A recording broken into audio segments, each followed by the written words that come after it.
Hi everyone. Mind you, I'm watching cricket as well, so my eyes will wander around. Hope you don't mind.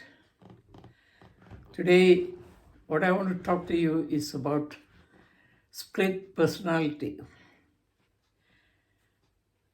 blaming others for your problem, and so on. The thing is, we tend to blame others for what we do. Calling names at your spouse, bad names and all, is not a, a gentlemanly thing or a gentlewomanly thing. You cannot call a person who's living with you bad names and everything else. When we get married in an Indian way, it's up to the parents of the children to bring in the best possible person for their child. Now, you got to be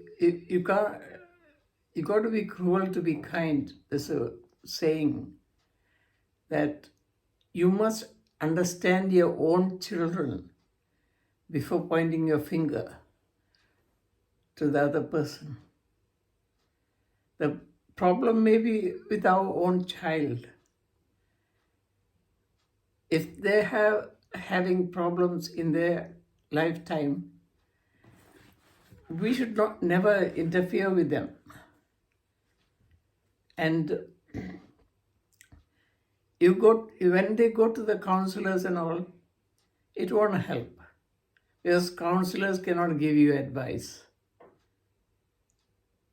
They can only accept whatever you're saying.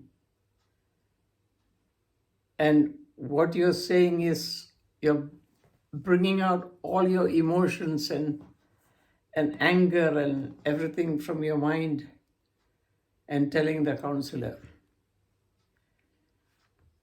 But that's not self-control.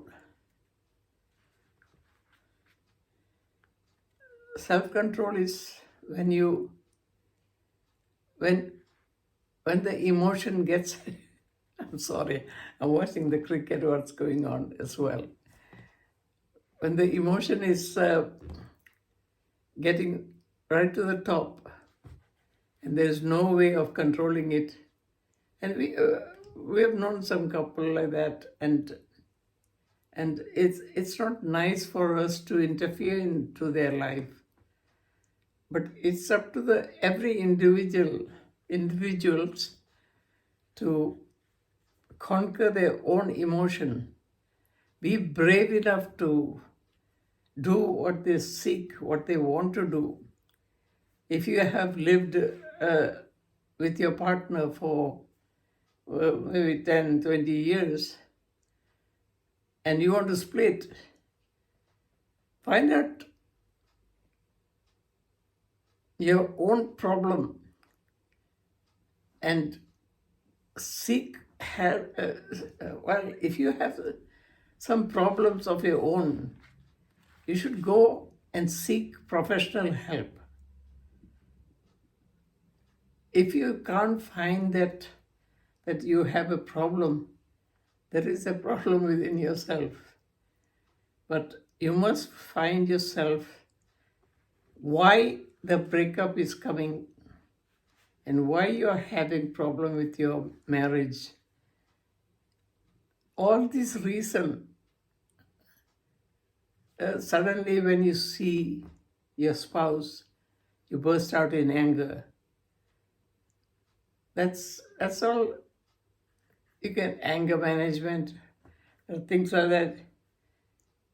But when two people work in, they work a husband and wife is both working, then you have to share the half of your problems, half of your work in the house, because it is your house. You have to help each other for cooking, cleaning the house, everything. You have to do it as well. You can't let one person do everything. You're a woman, you can do it. That's not the way to be. A woman which is entrusted to you is just your partner.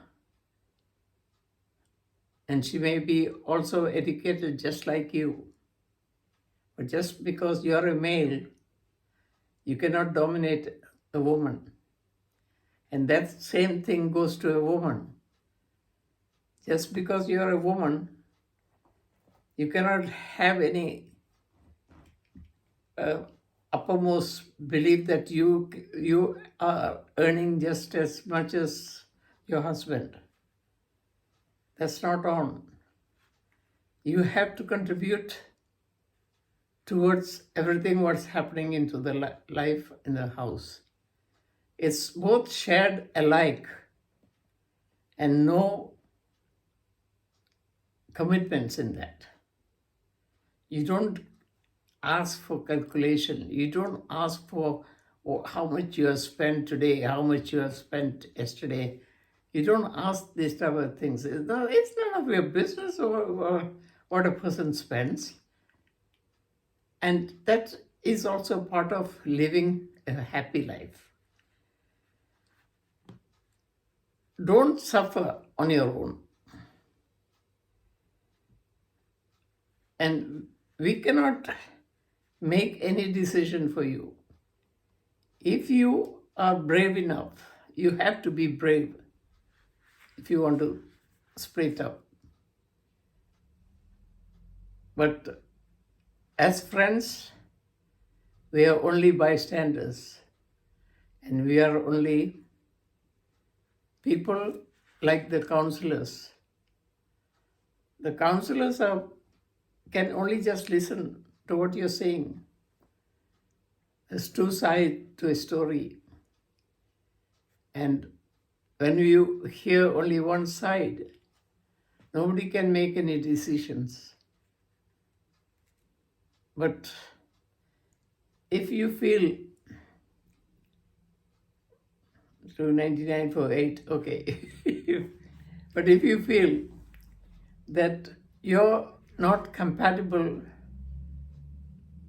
with your husband or your wife, then you shouldn't be together. You shouldn't suffer. It's a suffering. It's a mental torture that you shouldn't be doing. Get off from that life. That's my suggestion. It doesn't matter how long it took,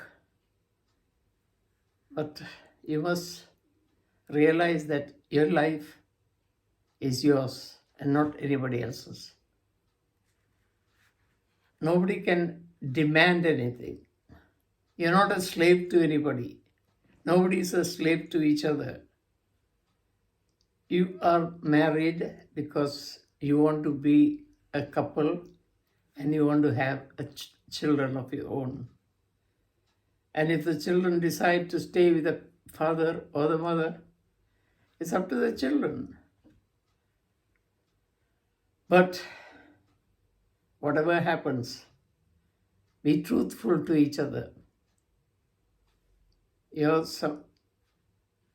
have to be gentle and kind, and no shouting will make anything better.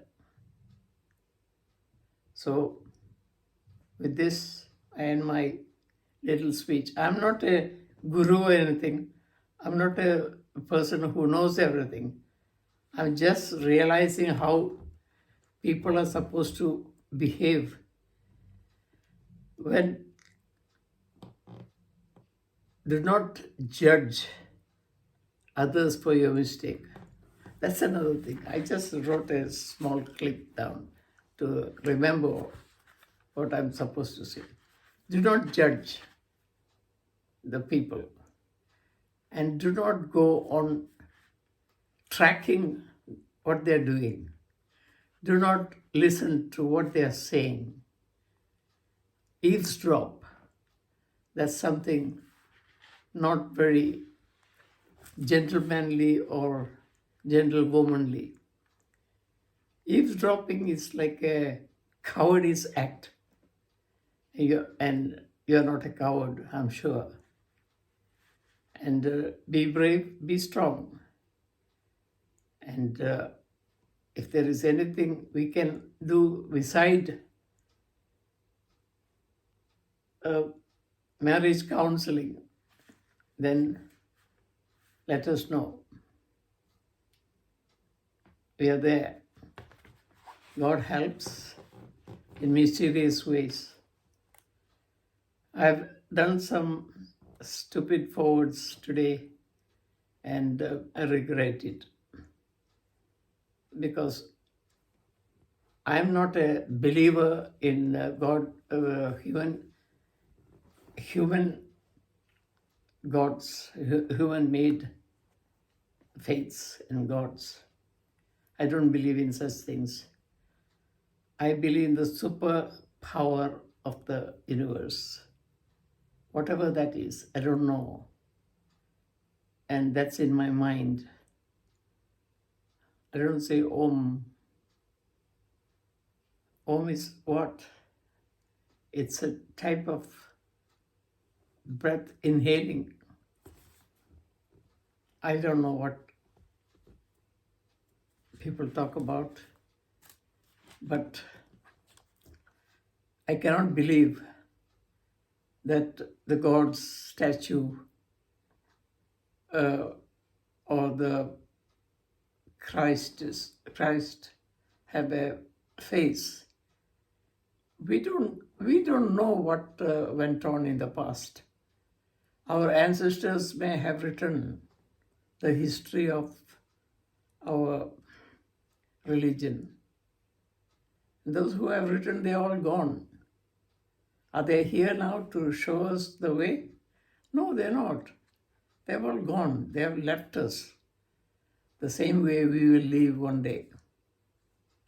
And our children, please don't point your finger at your spouse. Because the parents should realize that it may be their own child's fault instead of pointing the finger at the spouse. Because you must be cruel to be kind. That's the only way you can judge your own child and see your child first before you judge others. Thank you. Bye for now. Be happy. Enjoy your life.